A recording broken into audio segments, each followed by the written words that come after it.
Assalamualaikum warahmatullahi wabarakatuh. Hari ini kita akan belajar tentang proses perumusan Pancasila sebagai ideologi negara oleh saya sendiri, Erni Asriati. Pancasila. Kalian tahu nggak sih Pancasila itu apa? Jadi, Pancasila merupakan suatu nilai-nilai yang ingin dicapai, di mana nilai-nilai Pancasila itu dijadikan sebagai dasar dan pedoman negara dalam kehidupannya. Contoh kalian juga mengamalkan nilai Pancasila, misalnya sila 1, dengan cara beribadah sesuai dengan agama dan keyakinan. Kemudian berdoa sebelum makan, berdoa sebelum belajar. Kalau misalnya sila 2 itu saling tolong menolong sesama ya. Terus juga di sini negara dalam membuat aturan juga harus mengacu kepada Pancasila.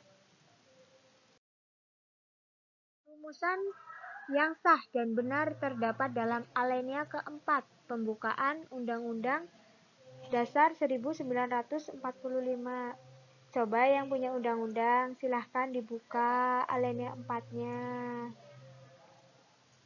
Kemudian juga ya, sila-sila Pancasila dibaca dan diucapkan dengan tata urutan dan perumusan sesuai dengan instruksi Presiden nomor 12 tahun 1968.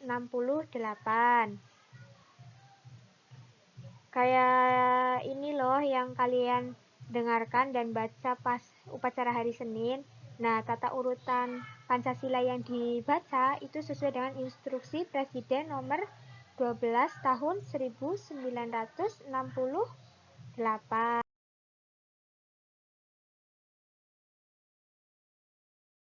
Kemudian pembentukan BPUPKI dan usulan dasar negara oleh tokoh perumus Pancasila. Kita pernah dijajah Jepang? Pernah. Jepang menguasai Indonesia itu mulai tanggal 8 Maret 1942 setelah dilakukan perjanjian Kalijati, bertempat di Kalijati, Sumbang, Jawa Barat. Nah, di sini juga ada pihak-pihak perwakilan dalam perjanjian ya. Pihak Belanda itu diwakili oleh Letnan Terporten, sedangkan Jepang diwakili oleh Hitoshi Imamura. Hasil dari perjanjian ini disepakati bahwa Belanda atau Hindia Belanda menyerah kepada Jepang. Kemudian setelah Belanda menyerah kepada Jepang, Jepang menguasai Indonesia. Jepang Indonesia dengan semboyan 3A. Apa saja sih 3A itu? Jepang pelindung Asia, Jepang pemimpin Asia, Jepang cahaya Asia. Nah, semboyan 3A ini dilakukan untuk menarik simpati bangsa Indonesia. Pada tahun 1944, posisi Jepang dalam Perang Pasifik terdesak. Kenapa? Karena banyak kota di Indonesia diserbu oleh sekutu. Kota-kota besarnya seperti Ambon, Makassar, Manado, dan Surabaya. Selain itu juga beberapa pulau di sekitar Irian kini menjadi Papua telah jatuh ke tangan sekutu. Inisiatif membentuk suatu badan, di mana badan itu nantinya diurus oleh bangsa Indonesia, yaitu sebuah badan bernama BPUPKI atau Dokuritsu Junbi Sosakai. Nah, ini dibentuk oleh Jenderal Kumakichi Harada kepala pemerintahan militer di Jawa pada 1 Maret 1945.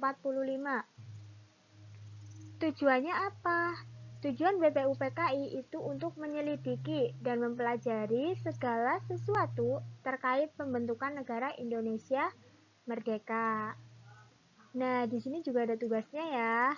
Tugasnya itu mempersiapkan hal-hal penting terkait tata pemerintahan Indonesia setelah merdeka.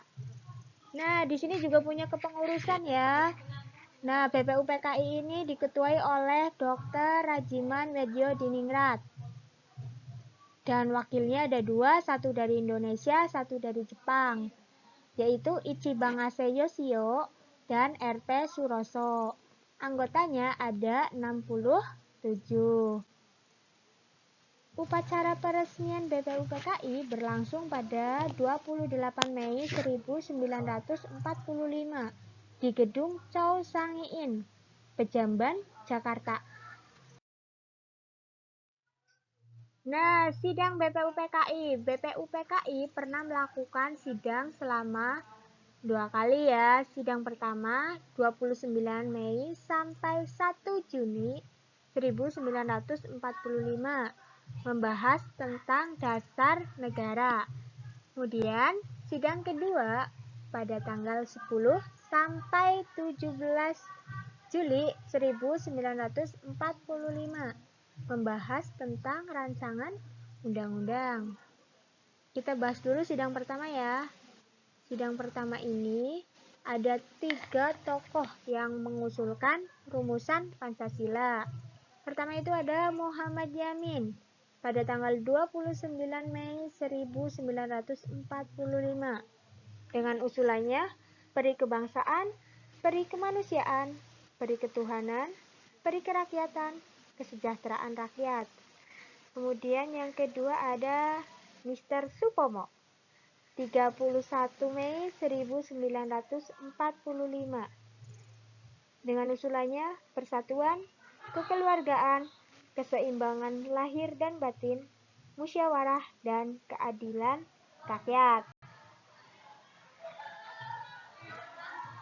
Pengusul ketiga, Insinyur Soekarno pada tanggal 1 Juni 1945, yaitu kebangsaan Indonesia atau nasionalisme, kemanusiaan atau internasionalisme, mufakat atau demokrasi, kesejahteraan sosial, ketuhanan yang berkebudayaan.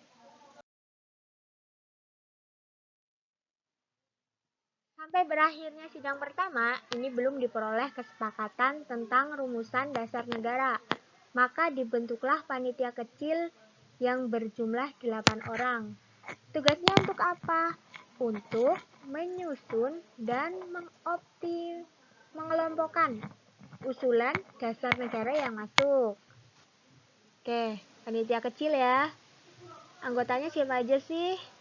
Nih, Insinyur Soekarno, Dr. Andes Muhammad Hatta, Sutarjo, Kiai Haji Wahid Hasim, Ki Bagus Hadikusumo, Otto Iskandar Dinata, Mr. Muhammad Yamin, dan A.A. Maramis.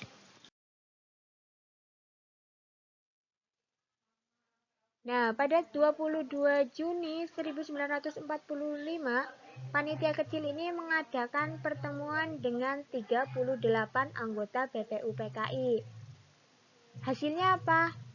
Dibentuk panitia kecil lagi yang berjumlah 9 orang atau dikenal juga dengan panitia 9. Anggotanya Insinyur Soekarno, Muhammad Hatta, Muhammad Yamin, Ahmad Subarjo, A.A. Maramis, Abdul Kahar Musyakir, Wahid Hasim, Agus Salim, Abi Kusno Cokro Sujoso. Hasil dari panitia kecil ini atau panitia 9 itu adalah Piagam Jakarta yang berisi 1. Ketuhanan dengan kewajiban menjalankan syariat Islam bagi pemeluk-pemeluknya. 2. Kemanusiaan yang adil dan beradab. 3. Persatuan Indonesia. 4. Kerakyatan yang dipimpin oleh hikmat kebijaksanaan dalam permusyawaratan perwakilan. 5. Keadilan sosial bagi seluruh rakyat Indonesia.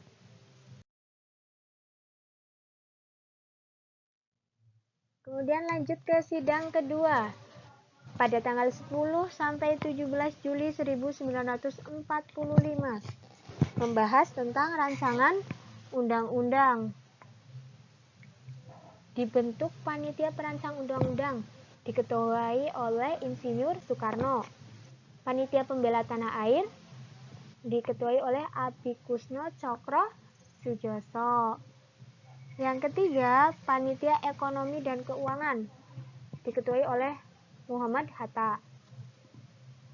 Sidang pada tanggal 11 Juli 1945, itu panitia perancang Undang-Undang Dasar, membentuk lagi panitia kecil berjumlah 7 orang. Mr. Supomo, Wongso Negoro, Ahmad Subarjo, A.A. Maramis, R.P. Singgih, Agus Salim, dan Sukiman. Kemudian sidang 13 Juli 1945 itu hasilnya membahas dan menyepakati antara lain lambang negara, negara kesatuan, sebutan Majelis Permusyawaratan Rakyat, dan membentuk panitia penghalus bahasa yang terdiri dari 3 orang, yaitu Jajadiningrat, Salim, dan Supomo. Pada tanggal 14 Juli 1945, hasilnya menyampaikan hasil rancangan undang-undang yang terdiri dari pernyataan Indonesia Merdeka, pembukaan Undang-Undang Dasar, dan batang tubuh Undang-Undang Dasar. Kemudian 15 Juli 1945, pembahasan lebih lanjut tentang rancangan undang-undang. Nah, 16 Juli 1945, naskah Undang-Undang Dasar 1945 akhirnya diterima dengan suara bulat. Diterima usul-usul dari panitia keuangan dan panitia pembela. Oke, cukup sekian dan terima kasih. Wassalamualaikum warahmatullahi wabarakatuh.